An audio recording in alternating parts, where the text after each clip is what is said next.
Welcome back to the channel. This one is feeder fishing on Loch Ken.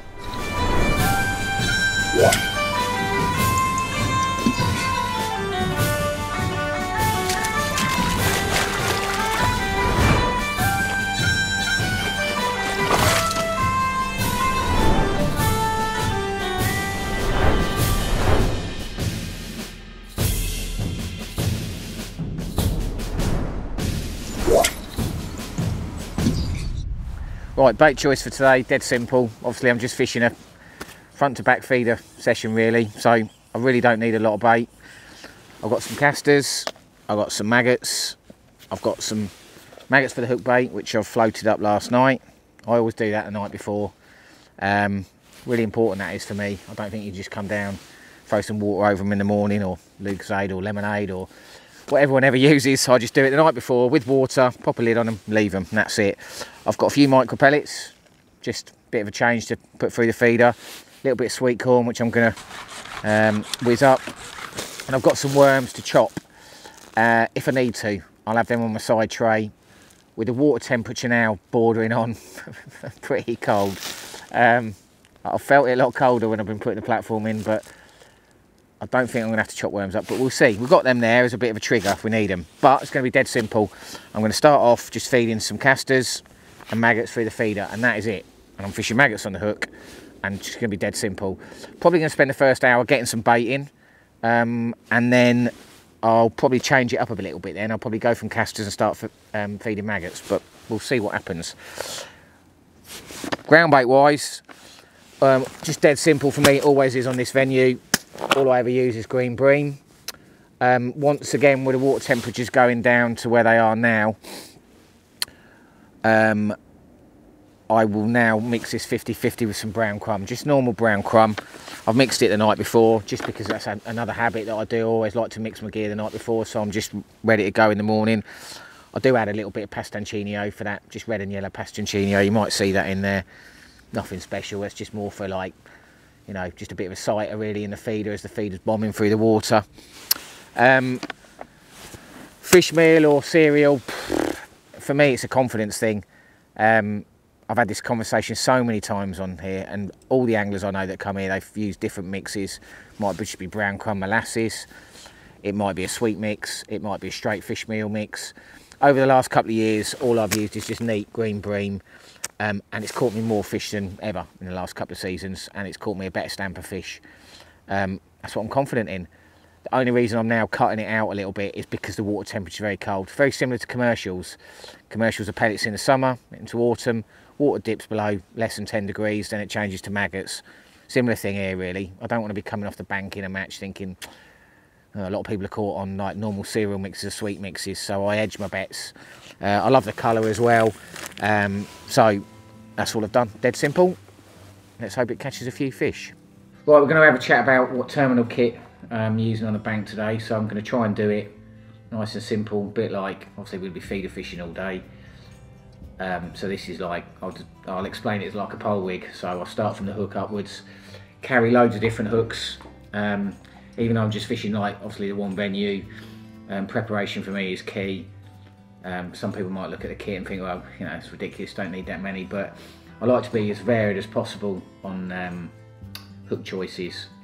So I carry loads of different patterns, different thicknesses, gauge, strength wise. Obviously this is a very, very wild, natural venue, a lot of things to overcome, very fit fish, really, really rough terrain, so I like a strong, the sharpest hook I can find, and I might change it from match to match. You know, I might use a coloured hook one day, a black nickel another. But yeah, so basically I carry loads of hooks, different sizes, from size 8 all the way up to probably 16 or 18. Usually fish a 10 or a 12. Storage wise, love the little ends on EVA cases, readily available now. Don't just use them from hook links, I use them for shop leaders as well. We'll have a chat about that on the bank. Storage wise, I store anything up to a metre and a half. Hook length wise, I usually start at 1.25 m, but I'll have them from a metre and a half down to 60 or 50 centimetres. As I've said, carry loads. Always just finishing them off with a loop. Obviously you'll see my rigs on the bank, how I connect them. So So that's my hooks and storage. Then we're going on to hook link material. Basically I only use 2 and I use that for all of my fishing now. First one up is this. This is the tournament fluorocarbon, quite new to the range actually. We've had a few supply issues with it, hopefully they're going to now improve. This stuff is absolutely brilliant. This is for this style of fishing, absolutely mega, incredibly strong. Obviously it's fluorocarbon, which makes the material a lot stiffer. We're fishing in probably 25-30 foot of water today, 1.5 metre tail on that. As your feeder's bombing down to reach the bottom, obviously your fish are hopefully following it down. Fishing a stiffer hook link gives you, I believe, more chance of a quicker bite. Obviously, and it's not spinning up either when you're using big hooks, 3 or 4 maggots. Yeah, it's a big hook bait. So using a stiffer material, obviously, hopefully, cuts that spin up down, and obviously you're winding back really quick as well with a big feeder. So this stuff for me is absolutely brilliant. I've used a load of fluorocarbon over the years and some really expensive fluorocarbons, but that is really, really good. Normal mono, then I use the tournament rig line. I use this on my pole hook links as well. Fantastic product, really, really good value for money. Comes in 150 metre spools. Lovely colour, sort of clear with a bit of grey to it, so it's not too clear, if that makes sense. I use it in anything from 0.9 all the way up to 0.20. I might actually use this today in winter or autumn months. I'm a little bit funny on the fluorocarbon. For me, light conditions, this might sound a bit odd, but I don't like bright, sort of shiny conditions in winter when you're using fluorocarbon. So I might start on mono today. So, and I use that for everything, all my hook links, and carry an absolute ton of it. Everything from 0.9 up to say 0.20. Fluorocarbon, usually use it in like stiffer, so I'm using it in 0.18 normally, 0.18 or 0.20. Going back to that, that's a really nice, ties up really nice as well. So when you're whipping it round a big hook, a 10 or a 12, it sits on the shank nice. A lot of fluorocarbon doesn't, whereas that does. So that's, yeah, try and get hold of some of that. If you see it, grab it, because in short supply. Right guys, welcome to the magnificent Loch Ken. Absolutely stunning venue, located in the west coast of Scotland. This place is a proper venue. This place is probably one of the most challenging venues I've ever fished. It's a loch, it's 9 miles long. It's full of twists and turns. It's quite a narrow loch. And as you can see, the view is absolutely breathtaking. We've been pretty lucky so far today with the weather. The forecast wasn't looking good, but yeah, it's a pretty cool place. We're actually fishing on the west bank today. We're on a set of pegs called Robin's Bay. There was a 3-day festival here last weekend. Fished all right actually. All the festivals here, well, pretty much most of them are run on weight. 60 odd pound won it over the 3 days. It was a lot of pole fish actually. Today it's all about feeder fishing. Andy has set me a proper challenge. Hopefully we're going to catch some of the resident skimmers. And yeah, it's not going to be easy. Water temperatures have now dropped significantly. We've had a lot of rain the last couple of days. The loch was high yesterday. It's dropped overnight. So, but yeah, pretty cool place. So today I've just set up. Dead simple, I've set up my main line. I've plumbed it up at 52 metres. I've got a counter just over 10 there. I've gone a little bit further out and I've clipped it up another 5 metres. I've got a count of 12, but I'm going to start in a count of 10. I have set a short rod up as well, coming back 45 metres, a count just under 9. The way I work out my counts, I use a stopwatch and I equate it to about just under a metre per second. So I reckon I'm chucking into about 27 foot of water, something like that. Just going to start off dead simple. Going to put in half a dozen medium-sized feederfuls, just a little bit of cereal that I explained before, a few maggots and a few casters, and then we'll see how it goes. So I'm going to kick off now and get a little bit of bait in. I've picked a nice marker over there. I don't know if Andy can focus in on that. There's a dead tree there that sticks out. I've got that as my marker. And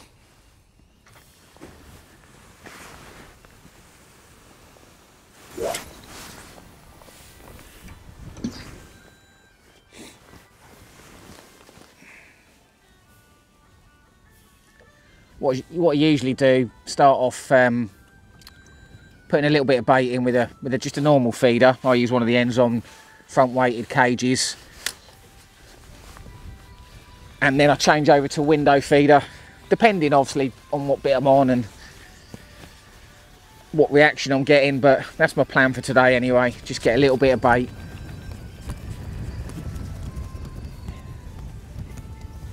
As I said, the water temperature is quite cold. I've known it a lot colder, and what we'll do, we'll take it quite easy with a bait, but I want to get some sort of impact for it. Typical fashion. Look, just started fishing and the wind's got up. Nice steady distance, 50 odd metres. I'll put 5 or 6 of these in, and we'll change to a window. Nice heavy window, 60 gram, maybe even heavier. I'll explain that later on why.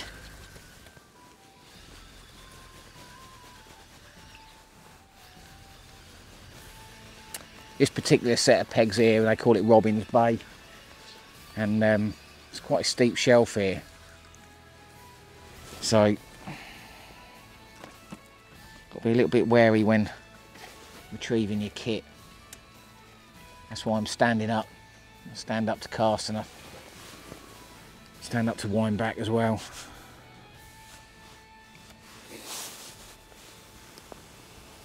A bit to the right, that one. The reason why I don't obviously bait up with a hook link is, one, it's, you know, you're just baiting up the peg, so if you've got a hook link on there, it's gonna, you're chucking it out quickly, you're retrieving it, and then obviously you're going to spin up. Might cause some tangles and slow you down. So basically it's just a lot easier to do it without an hook link. It's just like a baiting up rod really, just keeping everything simple. Some people start off just fishing. They'll start off with a feeder on and hook link. There's nothing wrong with that. I just prefer to get a bit of bait in and yeah, cause a bit of a trigger for fish to see. As I said just recently, you know, beforehand, this is deep. This is the deepest parts of the loch. These fish are not going to be on the bottom. You know, loch is, you know, like a lake. This isn't really. This is a river, to be honest. You know, it's got an old river bed running through the middle of it. It's got a river coming in one end, a river going out the other, so it's just a big river. So that's how I fish it. It's like basically like an oversized river, and the fish are usually not on the bottom. Right, I showed you this morning about some of the terminal bits I was using. I think I started off with my hook links, to now I retain them, and same thing again. So just keep everything on a nice handy foam spool. Kicking off in a 018 normal tournament monofil and a size 10. That might seem a bit extreme, but these fish are not hook shy in here by any means. Usually starting off with a 10 or a 12. Going to start off with 3 red mags today, so, and then I can play around with the length of the hook length if I want to. I've got 3 floating maggots on the hook.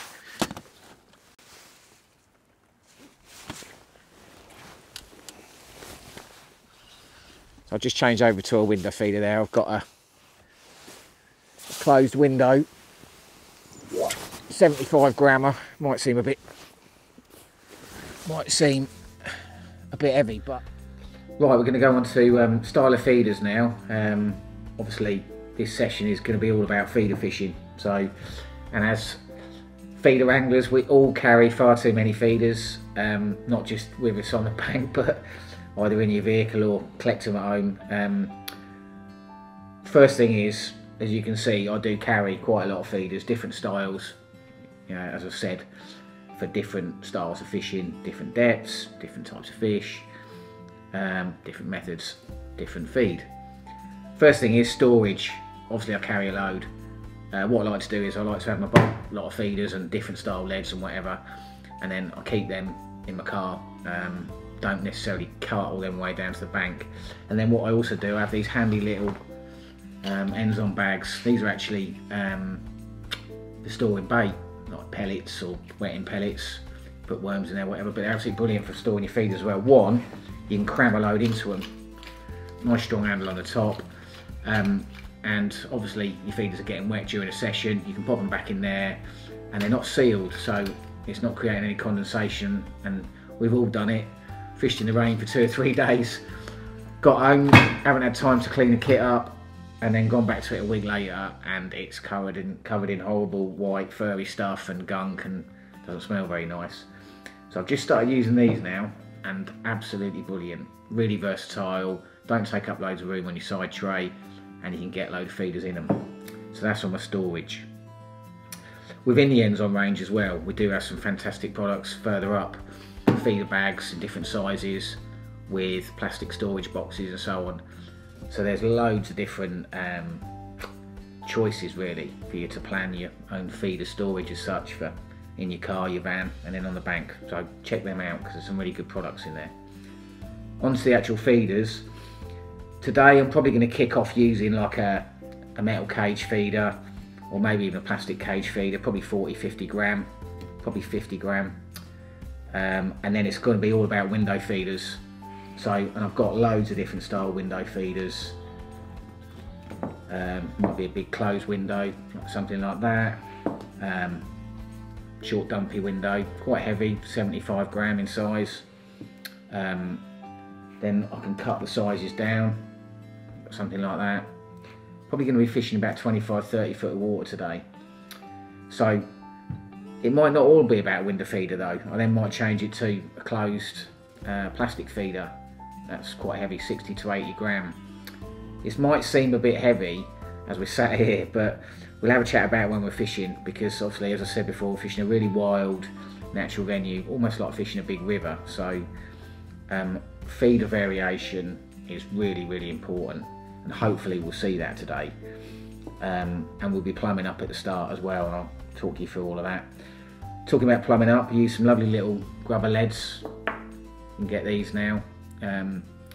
They're great for just having a bit of a drag around at the start, just feeling any variations on the bottom, any bumps or grooves. So always carry a few of them around with me now. They're really nice, get them in small size as well. Yeah, so lots of feeders, but now it's about how we're going to use them, hopefully catch a few fish on them. Reason why I do this is that I'm fishing braid, and I'm fishing braid pretty much direct. I've got a short shocker on there. When I say shocker, a shock leader. It's only like 50 centimetres of tournament ST mono in £10. That might also seem a bit extreme, but fishing on some pretty rough terrain. And what I want is, when I chuck that out, I want that braid to be as tight as possible. So you can see now, I've just chucked that, that's hit the bottom. And my tip is nicely set. I'm not messing around now, having to use my, to tighten up. Now, as a rule, I always like to fish my tip as slack as possible, but just a slight bend in it, so I can pick out any indication or slight movement, whether it be a bite, a liner, anything. So going back to that, using a heavy feeder, by using a proper heavy feeder that's going in, everything is absolutely as tight as a guitar string. It's bang, it's in to the clip, it's going down to the bottom. My rod's on the rest. I'll show you something else on my next chuck that I do as well, which also makes things a bit easier for you. And then I'm fishing straight away, because I'm expecting, if I'm going to get any bites, they're going to be within 20 seconds of my feeder hitting the bottom, maybe a minute, minute and a half. anything after 2 minutes, and I'm going to be winding back. So it might seem a bit odd, but you know, it's really busy fishing here, and as I said, them fish are not on the bottom. They're going to be maybe mid-depth, maybe just the bottom third. Need them fish to go down and chase your feeder down. So as a rule, I'm fishing like 2.5 minute chucks, which is nice. I love this sort of fishing. It's nice and busy. Looking for any indication, keeping an eye on my stopwatch. Second chuck, I'm just feeding my feeder still with casters, a few maggots. Pushing that ground bait in quite hard into my window feeder. I want it to make sure that that feeder's hitting the bottom. Nothing's coming out. It's falling through. What you might notice is this chuck. I'm just going to show you how I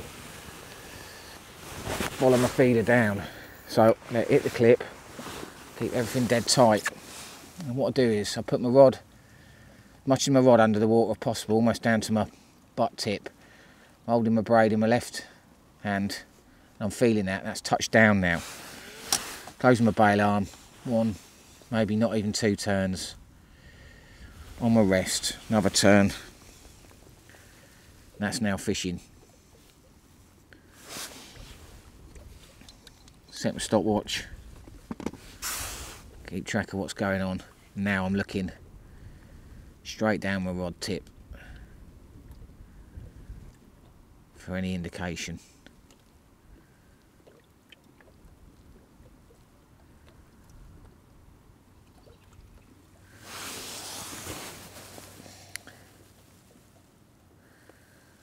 What I'll do is I'll probably do this for,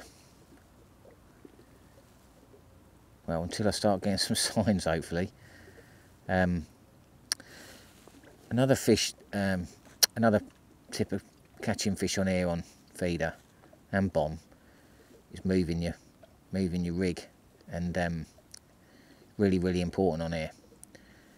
And I'll usually do that a period of time, so I might leave it for a minute to a minute and a half, and then I might start just slowly, just have an indication there. It's a good sign. I might get to a minute and a half and then just slowly drag my feeder along the bottom. So it's almost like second bite of the cherry really. Your feeder's gone in, it's hit the bottom, bait's come out, hopefully some fish have gone down. Chasing that, being inquisitive, and then maybe they might not, still don't want to go down, so the feeder hits the bottom and straighten it out. And then you can just slowly move it,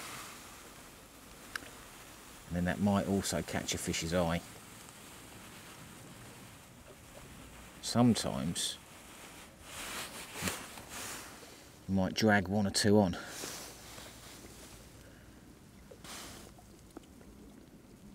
Can be absolutely deadly on some days. Some days it doesn't happen at all. You can hear anglers saying, "Have you dragged any on today?" They're like, "No." Other days you say, you know, "I've caught 20 skimmers today, 15 of them I've dragged on." Like literally, if they wouldn't have twitched your hook bait, they wouldn't have caught one at all.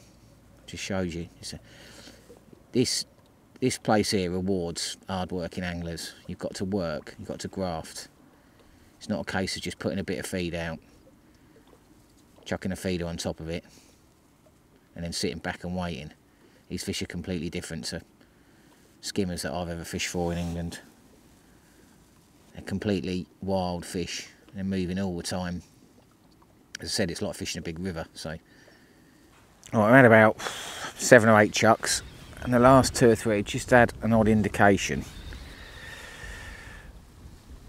And like I said, this venue, you just got to keep working. And finally think I've nailed one.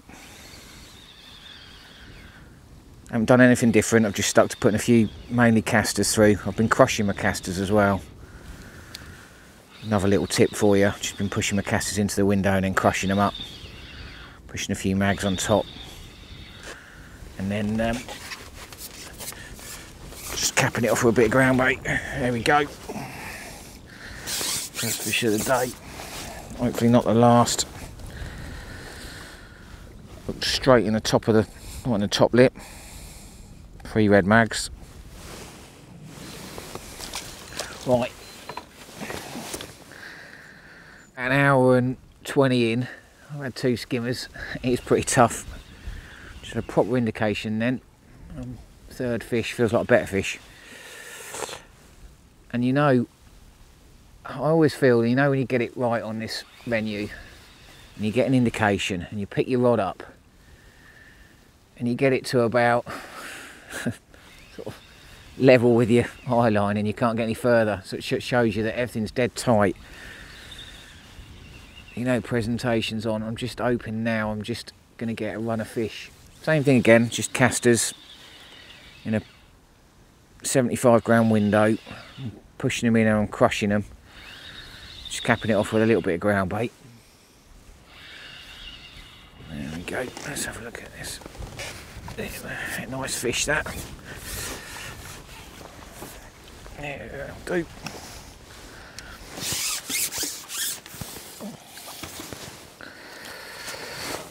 Hooked right in the bottom lip, lovely. Probably a pound, maybe a bit bigger.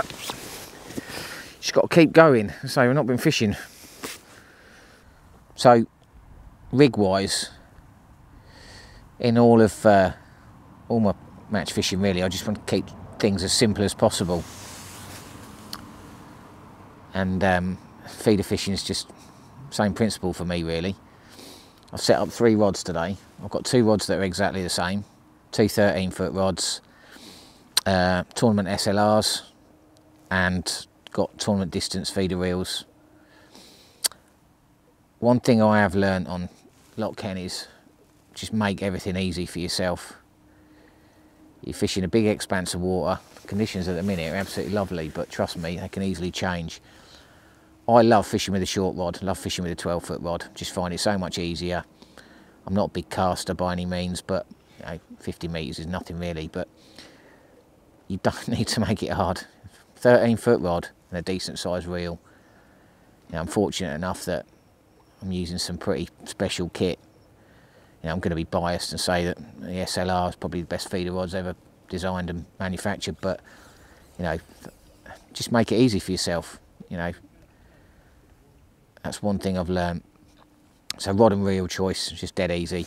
My rod for my shorter chuck, which hopefully I won't even have to pick up, is a 12-foot rod. But that's only because it's like 45 metres, so I don't need a long rod to chuck that far. And also with a long rod as well, I mentioned earlier you're fishing over quite a steep shelf, so with that, when you start playing some fish, you can get up, get on your feet, lift them fish over. You're fishing quite a long hook link, big heavy feeders banging around. You can get them fish up in the water and get them over any rocks and ledges and stuff. You know, then you're minimising damaging your shock lead, or even worse than that, getting your braid caught. And it happens on here. You know, you can be fishing a peg that you think is absolutely lovely, nice and clean, and then all of a sudden you can lose 2 sets of kit because, like I said, you're fishing a river. I'm using braid, my main line, using 010 Evo, tournament Evo. There is now a new tournament Evo that's available in Europe. Hopefully we'll be, indication there. Hopefully we'll be doing that in the UK next year. And then I'm going through to a shock leader, and a very, very short shock leader. I feel that snag then. Just shows you there, look, I had 3 chucks or whatever it was, and it's been clean, and then I've snagged my feed on something on the way back. Anyway, yeah, shock leaders. I use a short shock leader. Now I used to use a long shock leader. I used to use like 8 metres of tournament ST, and then a couple of years ago I changed to just fishing it pretty braid direct. Why was I doing that? Just for like, well, for 2 reasons. One, I wanted to improve my bite detection, and the other main reason was I wanted to improve my casting. Get far better distances, more consistent. So that's braid and shock leader. And then rig wise, as I mentioned, I set 2 rods up, identical setups. One, I'm using a helicopter style fixed rig, and then on my other rod I'm using just a free running rig. The reason I do this is mainly down to the conditions. So I've actually started on my 360 rig because it was windier earlier, the wind has dropped now. I always really like to use my free running rig because bite detection is better, but especially on here, sometimes when the wind gets up, it can become a bit troublesome because you are using heavy feeders. Even with using quite a long boom, your hook link can get spun up, or it can kink up, or even worse than that, get tangled. There's nothing worse than putting a rig out into a lock, waiting 2 minutes for a bite, winding back, and you've got a tangle. So once again, it's down to confidence. So I go back and use a 360 rig. Yep, my bite detection might not be as good, but I know that I'm not going to get a tangle. On my shorter rod, then it is pretty much always a free running rig. That was funny that, I had a couple of indications early and nothing, and then picked up and it was on.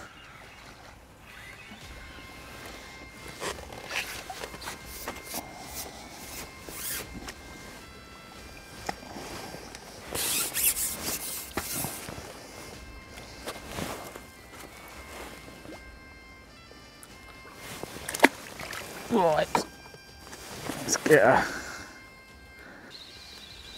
I just unclipped, so I was going to put a bomb on.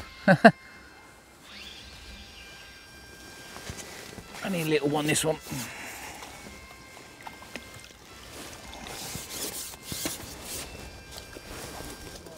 Hey, I'm just putting some casters in and pushing them in and crushing them, and then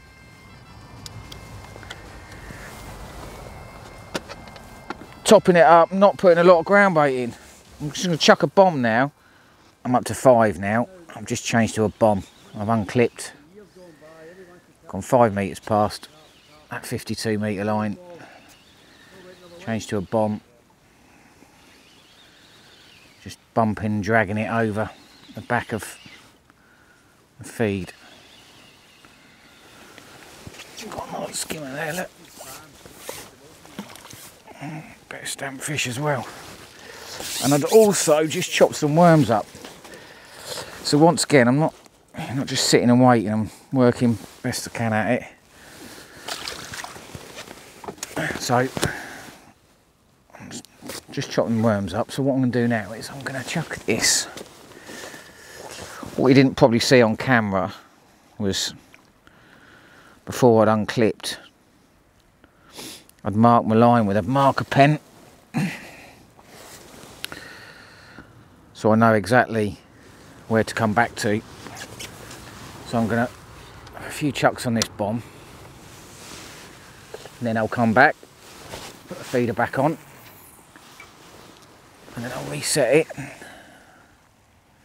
back with the feeder, put a bit more gear in, and now work between the two. I probably might start putting a bit of worms in now. Set myself a target of 10 fish. What am I up to now? I think it's 6, I think. Well, I'm going to drag it now. Oh, there we go. Look at that. I was just about, that was in 4 minutes 30. I was just going to drag it again. It's gone again, look. That's definitely a better fish.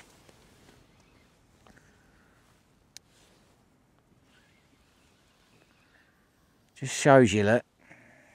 And fish are there. You just got to really keep working. That's why this venue is just, you know, you've had that there and you're thinking, chop some worms, but no, I've decided I've gone on a bomb, gone past it. I've had 2 fish and 2 chucks probably in what, 10 minutes I think.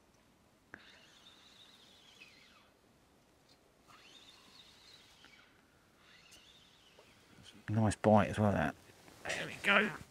Probably best fish of the day, that. Happy days.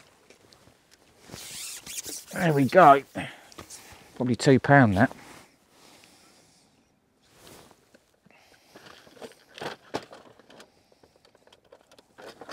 Put a fresh disgorger in yesterday, hopefully it's a lucky one. There you go.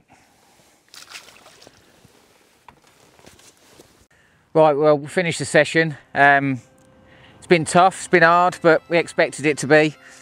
I've ended up with, I don't know, a dozen little skimmers. Probably double figures there. Had some nice fishing amongst them. Brilliant little session, really. We've had a little bit shorter than what we wanted fishing wise. Fished a few hours this afternoon, but learnt loads. I mean, obviously changing from that, fishing that feeder and then changing to that bomb, just fishing it just past it. Look at him, look, nice little 2-pounder. Bites were definitely better on the bomb as well, but it just shows you, like, you know, this is why this venue is so challenging. It's you just got to keep plugging away, keep working, keep mixing it up and changing, and yeah, I mean, we had a cracking day's fishing. You know, absolutely, yeah, brilliant weather, to be fair. The forecast was looking pretty ropey, but yeah, it's been a brilliant day. Really enjoyed it. Great to be in the company of Andy, and yeah, hope you enjoy watching it.